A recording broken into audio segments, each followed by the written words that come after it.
ازيكم عاملين ايه؟ النهارده بقى هنعمل الحلاوة الطحينية بمكونات بسيطة جدا وسهلة جدا ومش هتاخد معاكي اكتر من ربع ساعة. ويلا عشان نبدأ وصفتنا.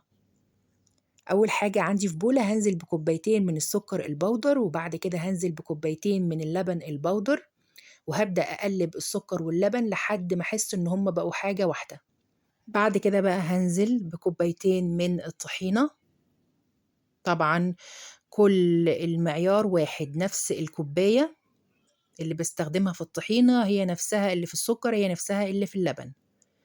هبدأ أقلب بقى كل المكونات دي مع بعضيها، أقلب كويس جدا. وبعد كده بقى أستخدم إيدي، بحيث إن الطحينة أنا عايزاها توصل للسكر واللبن ويبقوا كلهم حاجة واحدة. بعد كده بقى هجيب علبة عندك أو قالب واحط فيها كيس بالشكل ده، وبعد كده هنزل بشوية مكسرات المتاح عندك، مش عندك مش مشكلة لأن الخطوة دي مش إجبارية. بعد كده هنزل بالحلاوة، ونيجي بقى للخطوة المهمة جدا، إني أفضل أكبس على الحلاوة عشان تتماسك معايا كويس جدا.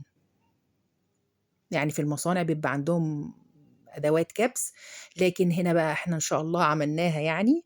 وبعد كده هغطي وهحطها في التلاجة لمدة حوالي 4 ساعات على الأقل. ودي كانت الحلاوة بتاعتنا، ما شاء الله كانت جميلة جدا، مش هتفرقيها عن الجاهز. وأنا سوزان محمد، اللي لسه أول مرة يشوفني يا ريت بقى تشتركوا في قناتي على اليوتيوب وتفعلوا زر الجرس عشان يوصلكم كل جديد، ولايك وشير، والسلام عليكم.